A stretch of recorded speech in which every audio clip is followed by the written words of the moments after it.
welcome to Calibama Cooking with Chef Lorious. I'm Chef Lorious, the California girl with an Alabama flair for the kitchen. If you're already a subscriber, welcome back. Great to see you today. If you're new here, welcome to Team Calibama. So glad to have you. Go ahead, hit the subscribe button and also hit the bell so you're notified every time there's a new video. All right, guys, today I'm going to make for you my Calibama chili. Now, there's already a video of this Calibama chili because I did it on one of my live shows, but the lives are about 30 minutes long, and some of you have been saying, I really want to make the chili, but I don't have 30 minutes. So this is going to be a quick and easy video that just shows you the basics and the highlights of how you make Calibama style chili. Okay, if you want more information or you want to kind of get in on the fun of the live, there's a link to the live as well. Go ahead and watch that. But if you just press for time or you just don't feel like watching 30 minutes worth of my mouth, I get it. Let's jump in and make some Calibama chili. Okay guys, first thing we're going to do is we're going to take a nice big stock pot. This is my 8-quart stock pot. We're going to put just a little bit of olive oil on the bottom just to kind of wet it and get it going. Then we're going to go in with some minced garlic. Now, I love garlic, so I think garlic makes everything better, especially garlic and onions. So I'm starting with, that's probably a tablespoon. Let's do 2 just to make sure that we are in good company. Okay, then we're going to also take some cut up green bell peppers, okay, and some cut up yellow onions, okay. We're going to let these all come together and get soft, and then we will move on to the next step. Okay guys, see how our vegetables have softened up here? Now we're going to go ahead and add in 2 pounds of ground chuck. I like ground chuck because it's about 20% fat, 80% lean. That fat is good for flavor. And we're going to add in 1 pound of hot sausage and 1 pound of regular sausage.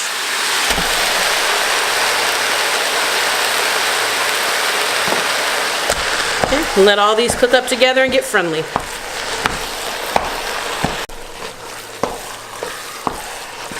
See how the vegetables cook in with the meat? You want to mix this all together because this is the base of our chili. Now that our meat is cooked up nicely and our onions have all integrated well into them, we're going to remove this meat from the heat. We're going to put it aside in a bowl. I'm not going to necessarily drain it. I'm going to let whatever fat remains remain. Okay? See, here's my meat now. And in this bowl, I'm going to make a roux. I'm going to start with about 3/4 cup of vegetable oil and about the same amount of flour, okay? So that's equal parts of flour and oil for your roux. And then what we're going to do is start to stir this together or whisk it together until it starts to thicken. You don't want it to burn. You just want it to start cooking. You want to smell it a little bit. This is going to determine the thickness of our chili. See how that's beginning to boil?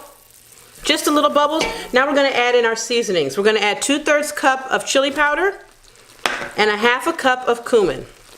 Don't think to yourself, that's too much. This is what makes the chili good. Okay? This is okay. See how this is coming together? We're also going to add to this a packet of chipotle pepper. Okay? You can get this at your local grocery store, or you can just use a chipotle pepper if you have one in your pantry. Okay? There we go. Now to this, we're going to add back in our meat. Make sure you get it out of your whisk. There you go, okay? Now we're going to add our meat and vegetable mixture back. See that?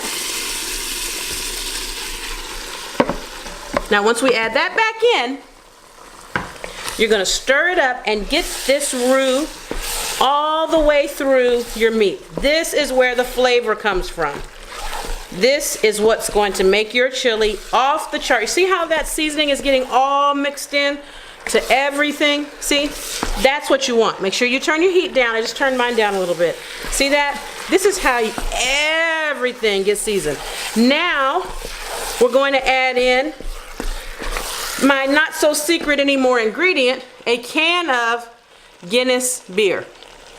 Now, you can use really any beer, but I think Guinness is the best because it has a nice, healthy weight to it, the flavor of it, and the alcohol is going to cook out. So we're going to put a can of this Guinness beer in here, just about a can. And then we're also going to add some beef broth. You guys know I use better than bouillon, so that means I've put in my bouillon mixed in here with my water. I've got about 5 cups here of broth. I'm going to add in. You don't have to worry if the bouillon is not fully melted. Okay, just going to drop the bouillon in there. That's the seasoning. And as this comes to a boil, it's all going to dissolve. See there? See, the beer is bubbling. Smells so good. I'm telling you, it gives it such a hearty depth of flavor. People are always going to say, oh my God, that tastes so good, but they can't taste the beer.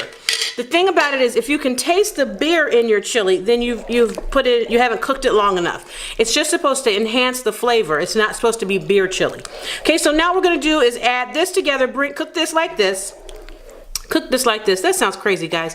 Now we're going to take this, we're going to bring this to a boil. When this comes to a good boil, we're going to add in a can of fire roasted diced tomatoes. Okay, now if you want to use beans in here as well, we're not a bean family. This is when you can add your beans as well when you add those tomatoes, so they can all cook together. Okay, so let's bring this to a boil and let's keep going.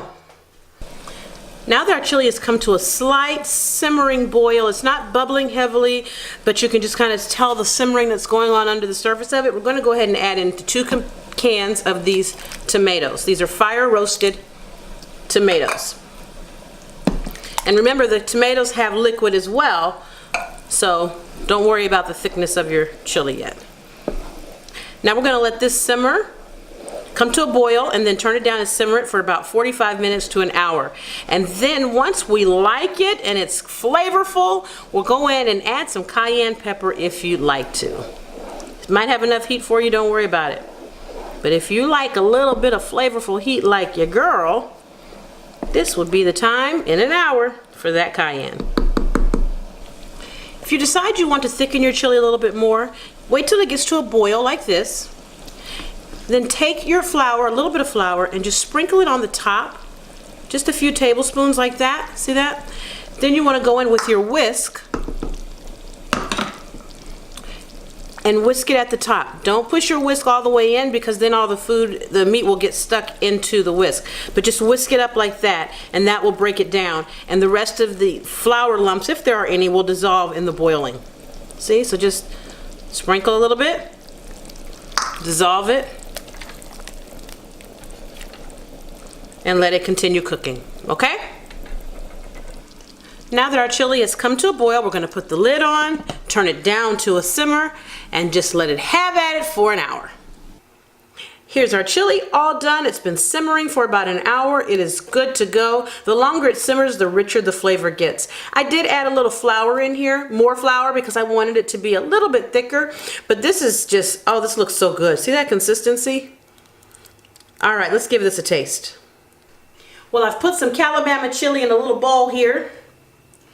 I'm excited to taste. This is my favorite part. I just hope I don't burn my mouth. I'm gonna go very slow, guys. Oh, wow.